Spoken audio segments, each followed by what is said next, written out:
دین کے اعتبار سے طالب علم اور غیر طالب علم میں کوئی فرق نہیں، فرق ہے باشعور اور بے شعور، بالغ اور نابالغ میں۔ بالغ مسلمان ہے اور اسے شعور ہو گیا ہے تو چاہے وہ پڑھ رہا ہے، کالج میں ہے، یونیورسٹی میں ہے، بعض لوگ تو پڑھتے رہتے ہیں 35 برس تک، ان کی وہ میڈیکل جو ہے اسپیشلائزیشن چل رہی ہوتی ہے، تو یہ کوئی کیٹیگری علیحدہ نہیں ہے۔ کیٹیگری یہ ہے جب بالغ ہو گئے، تمام فرائض آپ کے اوپر عائد ہو گئے، اور نمبر 2 یہ کہ اگر آپ کو شعور بھی ہو گیا تو ان کو ادا کرنا آپ پر لازم ہے۔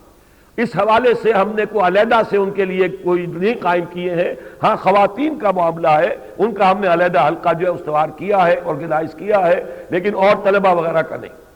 انقلاب ہمیشہ آتا ہے ایڈلٹس کو خطاب کر کے، بچوں کے ذریعے سے، بچوں کی تعلیم سے۔ وہ تو پھر جو بھی نظام انقلاب کے بعد جو نظام بنتا ہے وہ پھر اپنا ایجوکیشنل سسٹم بناتا ہے، ورنہ یہ ہے کہ کوئی 4 ادارے ادھر کے 4 ادارے ادھر کے، ان سے کوئی بنیادی تبدیلی نہیں آ سکتی۔ نبی اکرم صلی اللہ علیہ وسلم نے ایڈلٹس کو مخاطب کیا، انہیں کھینچا، اور ہر ریولوشنری دعوت جو ہے وہ ایڈلٹس کو کھینچتی ہے۔ باقی تعلیم کا معاملہ جو ہے اہمیت ہے، وہ انقلاب کے بعد کی بات ہے۔ دیکھیے تزکیہ نفس کے لیے جو میرے سامنے طریقہ ہے میں نے بیان بھی کر دیا، جو محمد الرسول اللہ صلی اللہ علیہ وسلم کا ہے۔ انسان کے اندر اگر قرآن اترے گا، اس میں یقین پیدا ہوگا، اور اس کے اندر جو بھی غلط عادات و اطوار ہیں وہ جھڑ جائیں گی پت جھڑ کے پتوں کی طرح۔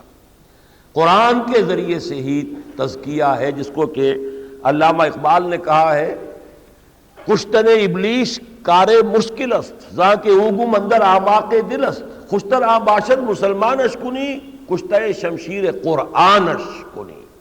تو میرے پاس یہ طریقہ ہے انشاءاللہ تعالیٰ، اور میں نے اس کو تفصیل سے لکھا ہے، اور یقیناً چونکہ تزکیے کو اوور لک کیا جا رہا ہے، لوگوں کو موٹیویٹ کر کے ورکرز تو بنا دیا جاتا ہے، لیکن جیسا کہ میں نے کہا تھا کہ پیش نظر تو یہ ہے کہ وہ اندر تزکیہ ہو، نیتیں خالص ہوں، اور یہ کہ اپنی ذات پر، اپنی معاش اور معیشت کے اوپر اسلام کا غلبہ ہو، تب گویا کہ وہ ہمارا ایک اکائی والا یونٹ فرد تیار ہوتا ہے۔